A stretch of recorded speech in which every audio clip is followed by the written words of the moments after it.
Good Saturday morning of the 24th week of the year, but today is the feast. It's September 21st. It's the feast of St. Matthew, the Apostle. Okay? I'll read you the text, okay? This is from St. Paul, his letter to the Ephesians. That's the reading, okay? Brothers and sisters, I, a prisoner for the Lord, urge you to live in a manner worthy of the call you've received, with all humility and gentleness, patience, bearing with one another through love, striving to preserve the unity of the Spirit through the bond of peace. One body, one Spirit, as you are called to the one hope of your call. One Lord, one faith, one baptism, one God and Father of all, who is over all and through all and in all. You can see that he's writing to Greek speakers. At that point, the Ephesians were very steeped in Greek philosophy. You could see that last part, who is over all and through all and in all. That was standard Greek philosophical thought, okay? But grace was given to each of us according to the measure of Christ's gift. He gave some as apostles, others as prophets, others as evangelists, others as pastors and teachers, to equip the holy ones for the work of ministry, for building up the body of Christ until we all attain in the unity of faith and knowledge of the Son of God to mature manhood, to the extent of the full stature of Christ. We've all been given our gifts. Now, I think by the time when Paul was writing the Ephesians, he thought the end of the world was coming right away. But I think, and he is when he refers to the gifts we were given, those apply to every Christian in every mode of life and every vocation. It applies to you like it applies to me. So I'll read it now. Think of your families, okay? You as spouses, mothers and fathers, grandparents. Just think, you hear what time it is. What is it, 7 o'clock, 6 o'clock, okay? Obviously in the evening. You could see it's daylight, okay, as I'm trying to do these things. Watch what he says this. I, a prisoner for the Lord, meaning he was in prison, urge to live.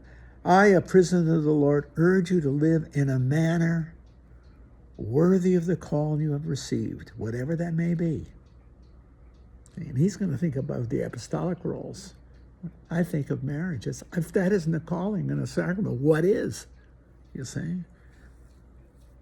It took a while for the church to really realize all this. I think the importance of the sacrament of marriage. Remember, these guys thought the end of the world was coming any day now. Once they realized it wasn't, then you see how crucial the sacrament of marriage is. The human race depends on it, you see.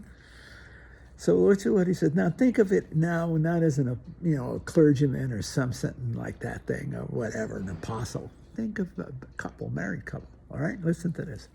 Urge you to live in a manner worthy of the call. Let's say your call to marriage. Listen to this. Bearing with one another through love. We would say putting up with each other through love. Striving to preserve the unity of the Spirit. The unity of your family, of your marital tie, your home, each other. Striving to preserve the unity of the Spirit through the bond of peace, that your home is peaceful. If this is a marriage, I give it up. One body and one spirit, as you are called also to one hope of your call. And then he goes to full theology. One Lord, one faith, one baptism, one God and Father of all, who is over all and through all and in all. It's a famous line. But you see in the first part of that, one body, one spirit, as you join together. See? Watch this line. But grace was given to each of us according to the measure of Christ's gift. In your marriage, you have been graced by God with the sacrament. And the family is the gift that flows from that sacrament, your children and grandchildren, your life. It's not only good and beautiful, it's sacred and holy. It's the life of a living sacrament. You bring Christ to each other. You are Christ to each other and to your children. I think in the history of Catholicism, not Christianity, but Catholicism especially, there's been, I think, an overemphasis on the celibate life of the priests and the brothers and the sisters. Only in recent years, really since the last 60 or 70 years with the council, have we really, really, really recovered the spirituality of the family and marriage as a sacrament. Really put emphasis. We always had it theologically, but now with emphasis. It's a sacred way of life. It's a sacrament. It's a sacrament. You are Christ to each other. Okay? But the grace was given to each of us according to the measure of Christ's gift. To me, the loved ones in your life are the God, Christ's gift to you. Okay? And then he goes on and he says, and he gave some as apostles, others prophets, others as evangelists, others pastors and teachers. I would say married couples. Come on. What's the matter with you, Paulie? Why? To equip the holy ones for the work of ministry. What kind of ministry? All kinds. The ministry of your home, your family. If that ain't ministry, what is? And for what purpose? Building up the body of Christ. Which is exactly what you do in your home. Okay? Until we all attain to the unity of faith and knowledge of the Son of God, to mature manhood. In other words, when we reach ultimate perfection in the full stature of Christ, when we are together again forever, in eternity with Christ. Okay?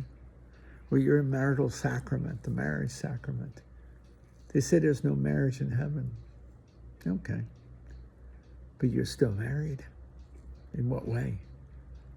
Because in heaven, you are who you are. And you are who you are by being what you have been and what you are. You exercised and lived a sacrament of love. How could you not be married to your spouse in paradise? As your children are your children. See? You're not given and taken in marriage, but you are who you are. See?